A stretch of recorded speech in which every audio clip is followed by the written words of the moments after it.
തൻസീലും മിൻ ഹകീമിൻ ഹമീദ് എന്നല്ല പറഞ്ഞത് അതിന്റെ കാരണമല്ല. ഖുർആൻ അല്ല ഇറക്കിയ ഗ്രന്ഥമാണ് എന്നാണ് പറഞ്ഞതിനർത്ഥം. അല്ലാതെ ബാത്തിൽ കടക്കാത്തതിന്റെ കാരണം അല്ല ഇറക്കിയത് കൊണ്ടാണെന്നല്ല. അങ്ങനെയാണെങ്കിൽ തൗറാത്ത് ഇറക്കിയതും അല്ലയാണ്, ഇഞ്ചീൽ ഇറക്കിയതും അല്ലയാണ്, സബൂർ ഇറക്കിയതും അല്ലയാണ്. ഇമാമിങ്ങൾ മുഖേനയാണ് ഖുർആനിന്റെ സംരക്ഷണം. അതിലൊന്നാമത്തെ ഇമാമാണ് സയ്യിദുന അബൂബക്കർ സിദ്ദീഖ്. ആ അബൂബക്കർ സിദ്ദീഖ് റളിയല്ലാഹു അൻഹുവിന്റെ ഭരണകാലത്ത് തന്നെ ഖുർആൻ 30 ജുസും പൂർണ്ണമായി എഴുതിയിട്ട് ക്രോഡീകരിച്ചു വെച്ചു. അത് വലിയ ഒരു സംഭവമാണ്. പക്ഷേ നിങ്ങൾക്കറിയോ, പുത്തൻവാദികൾ പറഞ്ഞു അബൂബക്കർ പിഴച്ചുപോയി. ഒന്നാമത്തെ ഇമാമ് തന്നെ പിഴച്ചുപോയി. ഏത് പുത്തൻവാദിയാ പറഞ്ഞത്? അള്ളാഹ്ക്ക് കയ്യും കാലും ഉണ്ടെന്ന് പറയുന്ന പുത്തൻവാദി. മാസം കണ്ടാലെടുത്തൂടാ, കണക്ക് കൂട്ടണമെന്ന് പറയുന്ന പുത്തൻവാദി. പടച്ചവൻ കസേരയിൽ ഇരിക്കുന്നു എന്ന് പറഞ്ഞ പുത്തൻവാദി. ഒരു ബുദ്ധിയുള്ള മനുഷ്യനും അംഗീകരിക്കാൻ കഴിയാത്ത വാദമുന്നയിക്കുന്ന പുത്തൻവാദി.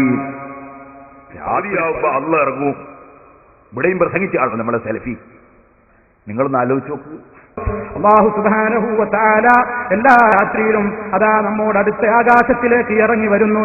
അല്ലാഹു സുബ്ഹാനഹു വ തആല എല്ലാ രാത്രിയിലും അതാ നമ്മോട് അടുത്ത ആകാശത്തിലേക്ക് ഇറങ്ങി വരുന്നു. രാത്രി മുമ്പ് ഇറങ്ങും. അപ്പൊ ഇസ്ലാമിനെ തകർക്കാനുള്ള ഓരോരോ ആശയം പറയാ യഹൂദികൾക്ക് വേണ്ടിയാണ്. കാരണം രാത്രി അല്ലാഹു ഇറങ്ങും എന്ന് പറയുമ്പോ ശാസ്ത്രം പഠിക്കുന്ന കുട്ടികളുണ്ടാവും സദസ്സിൽ ഒരുപാട്. അവരെ മനസ്സിലൊക്കെ ഇസ്ലാമിനെ പറ്റി സംശയമായി, അള്ളാഹിനെ പറ്റി സംശയമായി. കാരണം അപ്പൊ അത് അമേരിക്കയിൽ രാത്രിയാകുമ്പോഴാണോ ഇന്ത്യയിൽ രാത്രിയാകുമ്പോഴാണോ സംശയം. അപ്പോ വിവരമുള്ള ബുദ്ധിയുള്ള കുട്ടികൾ സംശയമായി. അപ്പൊ അതിന് മറുപടി പറഞ്ഞു ഇന്ത്യയിൽ രാത്രിയാകുമ്പോൾ. അപ്പൊ അമേരിക്കക്കാർക്ക് അന്നില്ലേ? അമേരിക്കക്കാരല്ലയോ? അപ്പൊ പിന്നെ ഓരോ സ്ഥലത്തും ഓരോ മിനിറ്റിലും രാത്രിയാകുന്നുണ്ട്. അപ്പൊ പിന്നെ അള്ളാഹ് ഇറങ്ങലല്ല, കറങ്ങലായി. അള്ളാഹു തന്നെ ഇറങ്ങലല്ല, പിന്നെ കറങ്ങലായി. ബുദ്ധിയുള്ള മനുഷ്യന്റെ മുന്നിൽ ഇസ്ലാമിനെ നശിപ്പിക്കാൻ വേണ്ടി യഹൂദികൾ കൊണ്ടുവന്ന ആശയമാണ്. ഈ ആശയം പറഞ്ഞ കക്ഷികൾ അതാണ് റാഫിദുകൾ. ആ റാഫിദുകളുടെ അതേ ആശയം തന്നെ നാദാപുരത്ത് വന്നിട്ട് ഛർദിച്ചില്ലേ? ഓ മുസ്ലിമീങ്ങളെ, ബുദ്ധിയുള്ള മനുഷ്യന് ഇസ്ലാമിനെയും അള്ളാഹുവിനെയും ചോദ്യം ചെയ്യാൻ വേണ്ടി മൗലവി ഇവിടെ വന്ന് പ്രസംഗിച്ചില്ലേ? മൗലവിമാർ അൽമനാറിൽ കുറിച്ചില്ലേ? ബുദ്ധിയുള്ള മനുഷ്യൻ ഇസ്ലാമിനെ ചോദ്യം ചെയ്യാൻ യഹൂദികളുടെ ഗൂഢതന്ത്രമാണ് കേട്ടോ. അത് ഇവരുടെ നാവിലൂടെ പുറത്തു വരികയാണ്, ഇവരുടെ പേനയിലൂടെ പുറത്തു വരികയാണ്. എന്നിട്ട് മൗലവി പറഞ്ഞില്ലേ? ഒരു മൗലവി പറഞ്ഞു, അൽമനാറിൽ പറഞ്ഞു, പടച്ചവന് വലത്തും ഇടത്തും കൈയുണ്ട്.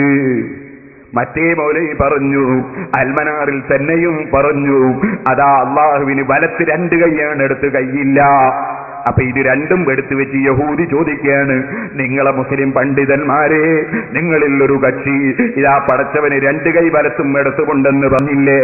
പിന്നീട് അതാ ഒന്നാണെന്ന്, അതേ വലത്ത് മാത്രമാണെന്ന് പറഞ്ഞില്ലേ? അപ്പൊ നിങ്ങൾക്ക് അള്ളാഹുള്ള വിശ്വാസം ഉണ്ടെങ്കിൽ അത് ശരിയല്ലല്ലോ, അള്ളാഹ്ക്ക് മാറ്റമുണ്ടോ?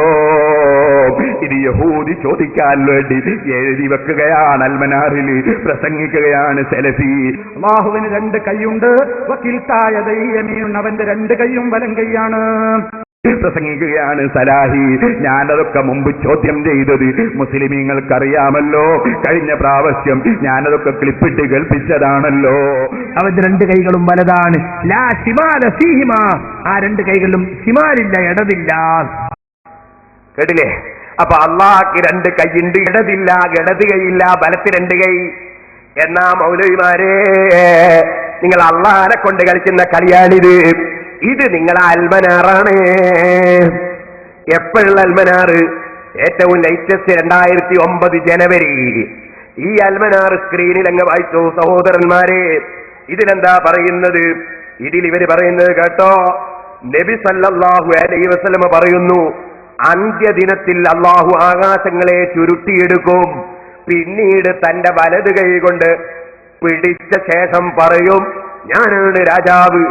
എവിടെ അഹങ്കാരികളും ധിക്കാരികളും ശേഷം ഭൂമിയെ തന്റെ ഇടത് കൈ കൊണ്ട് ചുട്ടിപ്പിടിക്കും.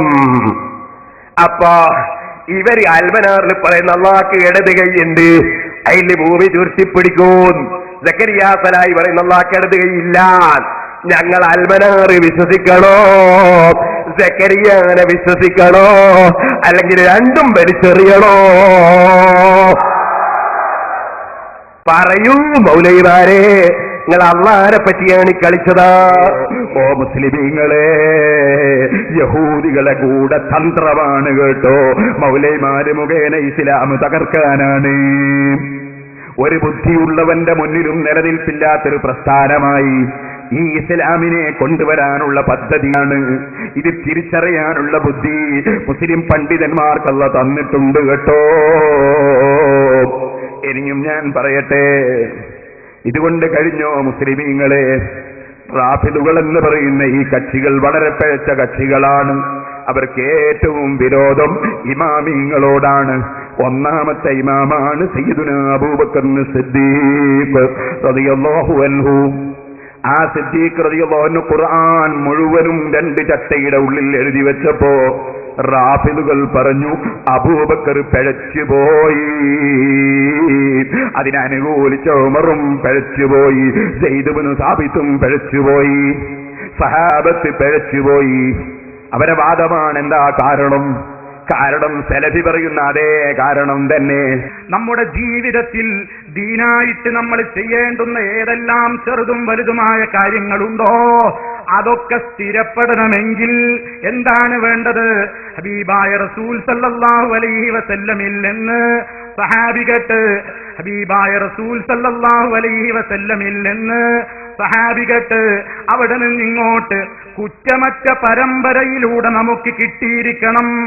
ആ നിലക്ക് കൃത്യമായി അംഗീകരിക്കപ്പെടുന്നവ മാത്രമാണ് ദീനായിട്ട് അംഗീകരിക്കപ്പെടുന്നത്.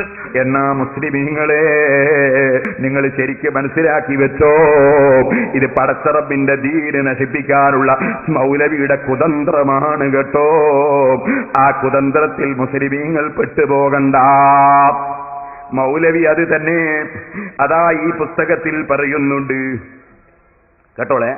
മുസ്ലിമീങ്ങളുടെ ഈമാൻ കവർന്നെടുക്കാനും സമയം നഷ്ടപ്പെടുത്താനും തനിക്ക് കീശ നടക്കാനും ചിലർ പ്രചരിപ്പിച്ചുകൊണ്ടിരിക്കുന്ന കള്ള സലാത്തുകളെ എതിർക്കേണ്ടത് ഓരോ മുസ്ലിമിന്റെയും ബാധ്യതയല്ലേ എന്ന് ആലോചിക്കുക. നാരിയത്ത് സലാത്തിനെ എതിർക്കാൻ വേണ്ടി എഴുതിയതാ. അതിന്റെ ശേഷം പറയുന്ന വാചകം കേട്ടോളി. നമ്മുടെ കൽപ്പന ഇല്ലാത്ത വല്ല അമലും ആരെങ്കിലും അനുഷ്ഠിച്ചാൽ അത് തള്ളപ്പെടേണ്ടതാണ് എന്നാണ് മുത്തുനബി സല്ലല്ലാഹു അലൈഹി വസല്ലം നമ്മെ പഠിപ്പിച്ചത്. അപ്പൊ എന്താ പഠിപ്പിച്ചത്? നമ്മളെ കൽപ്പന ഇല്ലാത്തൊരു കാര്യം ചെയ്യാൻ പാടില്ല. ഇതും എന്തിനാ മൗലവി എഴുതിയത്? ആദ്യമായി നബി സല്ലല്ലാഹു അലൈഹി വസല്ലം തങ്ങൾ പ്രത്യേകം കൽപ്പിച്ചിട്ടില്ലാത്ത കാര്യം ചെയ്ത ആളാണ് സയ്യിദുനാ അബൂബക്കർ സിദ്ദീഖ്. എന്താണ് സംഗതി? ഖുർആൻ 30 എഴുതി വെച്ചു. അല്ലാഹുവിന്റെ റസൂൽ അങ്ങനെ എഴുതി വെക്കാൻ കൽപ്പിച്ചിട്ടില്ല. കൽപ്പിച്ചിട്ടുണ്ടോ സലഫി?